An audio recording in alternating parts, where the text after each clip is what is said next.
was the Rock Alliance in Brazil.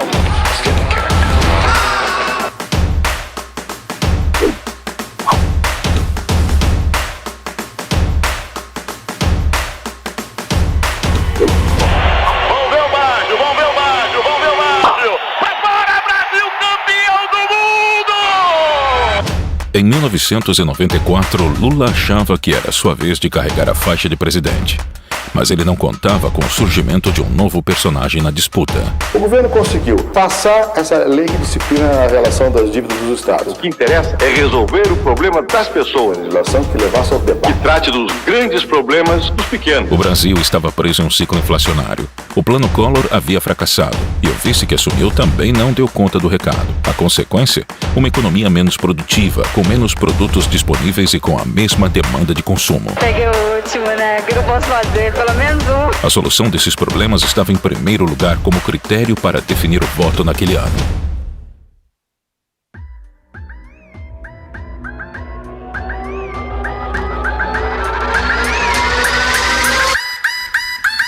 Prometo manter, defender e cumprir a Constituição. Promover o bem geral. E sustentar a integridade e a independência do Brasil.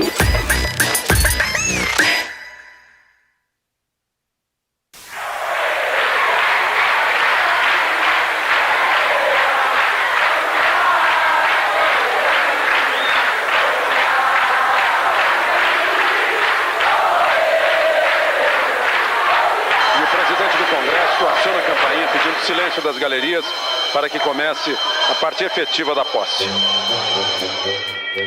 Prometo manter, defender e cumprir a Constituição, observar as leis, promover o bem geral do povo brasileiro, sustentar a união, a integridade e a independência do Brasil.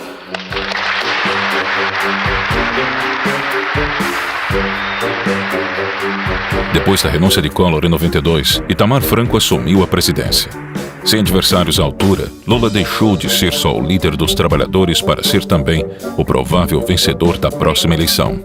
Lula mantém a liderança e foi o que mais cresceu. Se a eleição fosse hoje, Luiz Inácio Lula da Silva, do PT, ficaria em primeiro lugar, com 39%. Na última pesquisa, ele tinha a preferência de 36% dos eleitores. As intenções de voto indicavam Lula como futuro presidente, e o PT já estava escolhendo os ministros. O Lula tem uma bancada no Congresso Nacional que não teve um nome envolvido na CPI do Collor, um nome na lista do jogo do bicho. Tem uma bancada que tem ética na política. A esperança em Lula era tão grande que em abril de 1993, o presidente do PSDB admitiu a intenção de formar uma aliança com o PT para concorrer em outubro. Mas o sonho de Lula de finalmente ser o presidente do Brasil começou a desabar. O novo ministro da Fazenda, Fernando Henrique Cardoso, se reúne com os líderes do PSDB. O principal assunto foi uma estratégia para evitar choques entre o partido... Em maio de 93, o desconhecido Fernando Henrique Cardoso foi nomeado pelo presidente Itamar Franco para o cargo de ministro da Fazenda. A missão de FHC era acabar com a inflação que chegava a 1.348%. O desespero do brasileiro pesava em seus ombros.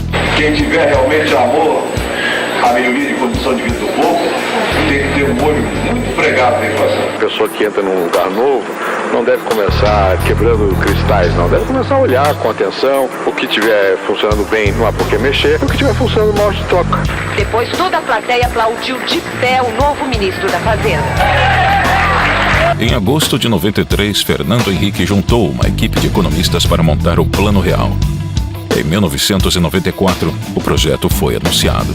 Nós estamos desenhando um programa econômico de estabilização para um país de alta inflação, com crescimento econômico e uma sociedade aberta e democrática que nós queremos mantê-la assim.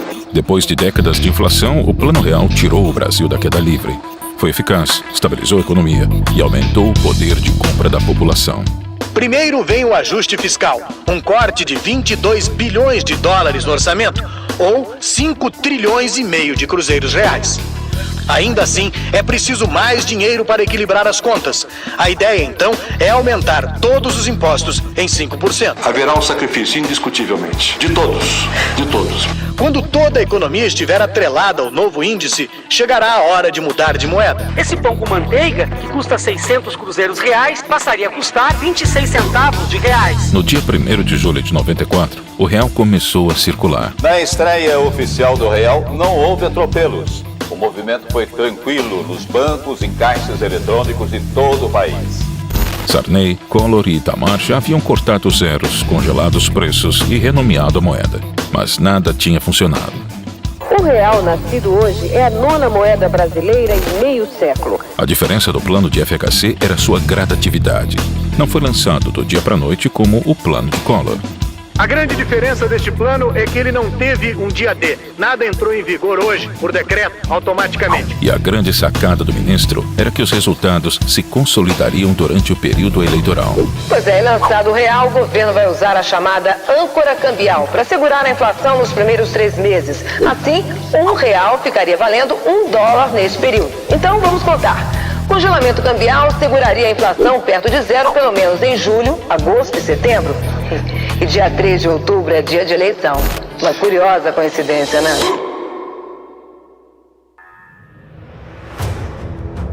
Eu quero ser um presidente que trate dos grandes problemas dos pequenos, mais humildes. Porque a maioria dos governos sempre tratava dos pequenos problemas dos grandes. Agora, conhecido pelos brasileiros, Fernando Henrique se demitiu do cargo de ministro para ser candidato à presidência pelo PSDB, partido que 1 ano antes queria formar chapa com Lula. Eu vou ser presidente da República e de mãos dadas com o Tasso, nós vamos mudar o Brasil! Nós vamos mudar o Brasil! O sucesso do Plano Real tornou o FHC um forte concorrente na corrida eleitoral. Agora, Lula tinha um adversário e o Plano Real era a pauta dessa briga. Imediata, é preciso ver no longo prazo se a economia brasileira resiste. Esse plano foi feito com cuidado, com muita objeção do PT, do PDT que atrapalharam, mas nós vamos fazer. A continuidade da medida que acabou com a inflação dependia da vitória de FHC nas urnas. O PT, liderado por Lula, era uma ameaça ao plano. E esse Plano Real não se sustenta de põe a campanha, porque o pessoal que está junto com o Fernando Henrique Cardoso não quer estabilidade nesse país, até porque foram eles que criaram todos os planos e foram eles que derrotaram todos os planos. A disputa ia começar.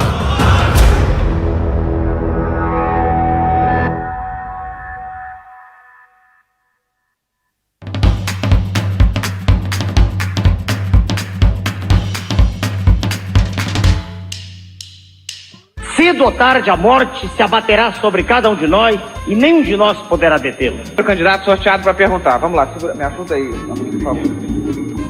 Se é fundamental para dirigir... Ok, tá feita. Eu percebo que o nível de escolaridade do senhor é mínimo.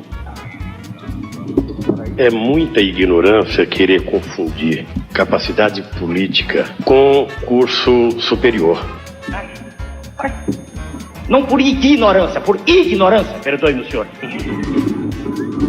O nosso satélite, a Lua, gira em torno da Terra e nenhum de nós pode fazer absolutamente nada para modificar sua trajetória. O seu tempo está correndo. Sim. Saiu você, Lula. Tá vendo? Você vê aqui.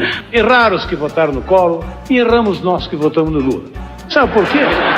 Pela inexperiência. Agora, ao contrário. A mim.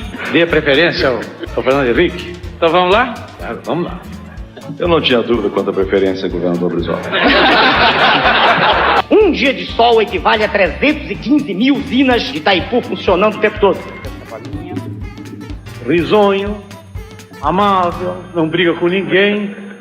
Quer dizer... Já que ele foi tão amável em se referir a mim, eu fiquei até com a expectativa que no segundo turno ele vote em mim. Vamos lá. Opa. Existe um cancro fagedênico destruindo as entranhas da nação. A mídia foi bastante cruel comigo esses meses todos. Todos. Eu montava em cavalo, diziam que era Jack. Eu acho que é bom mesmo agora a gente dormir. Vamos lá.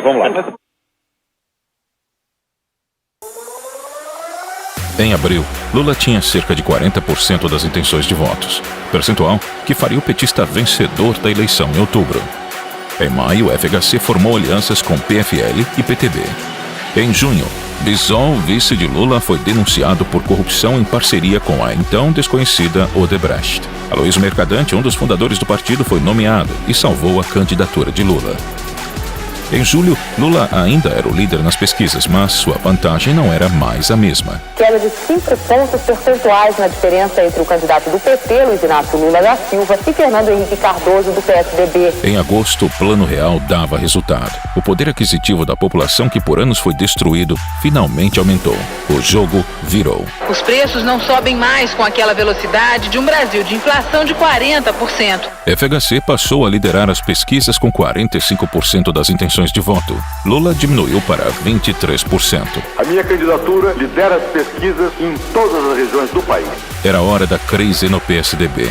O petista Chico Vigilante denunciou o candidato a vice de FHC, Guilherme Palmeira, por receber propina da empreiteira sérvia.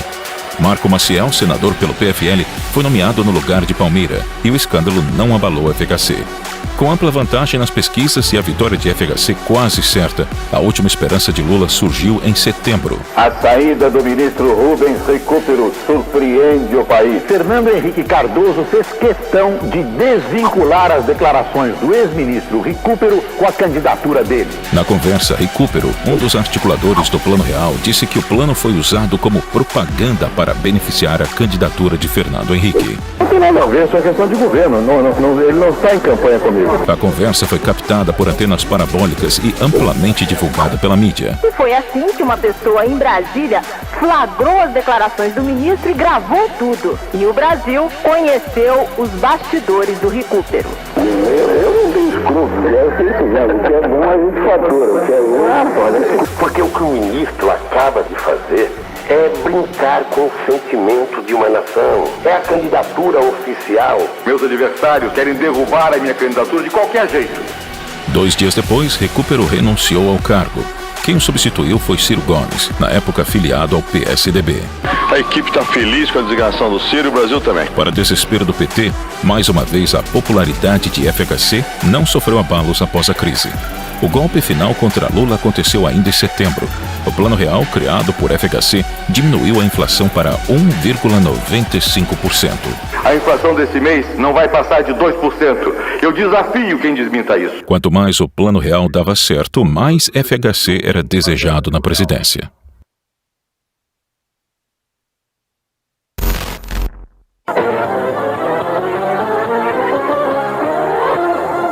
O candidato Fernando Henrique Cardoso votou pela manhã em São Paulo. A movimentação em frente ao prédio onde ele mora, na zona oeste da capital, começou bem cedo. Eu não sei quem vai ganhar a eleição. Isso certamente depende do que vamos ver. Dentro de 2 dias nós teremos uma certeza disso.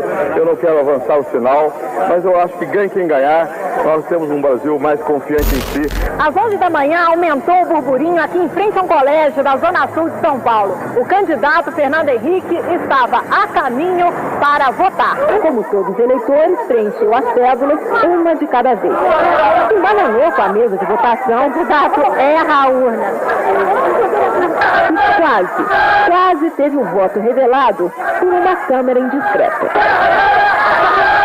Lula votou em São Bernardo do Campo, confiante de que vai para o segundo turno.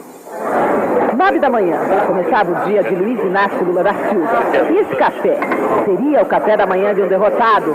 Sim, mostravam todas as pesquisas. Não, rebatia de pronto a militância petista. Lula foi votar, furou a fila e votou. E ficou emocionado. Depois desse gesto, Lula mudou, ficou mais confiante e prometeu. A eleição teria um segundo turno.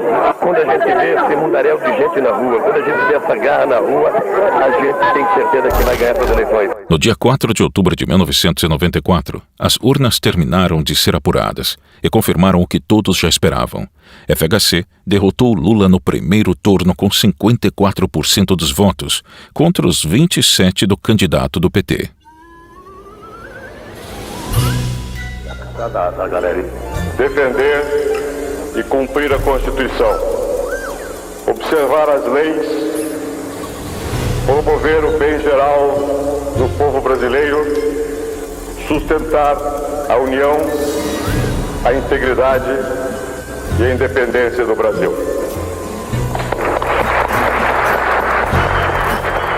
No comando da nação, FHC deu continuidade ao Plano Real. Ele submeteu para aprovação do Congresso a desregulamentação de mercados, reforma administrativa e previdenciária, a privatização de estatais, da Telebrás e a da Vale do Rio Doce e a flexibilização das regras de contratação de trabalhadores.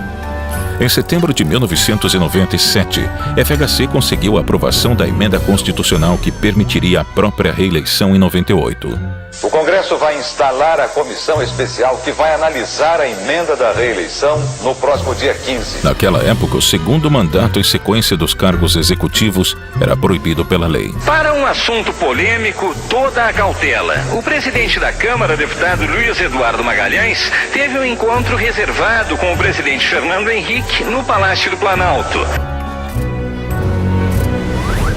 A oposição não deixou barato e acusou o governo de compra de votos para passar o projeto. A eleição de 1994 foi uma batalha entre um comunista e um social-democrata. Foi a disputa entre duas variações da esquerda, PT e PSDB. FHC e Lula ocuparam os holofotes como atores principais, e os dois saíram vencedores.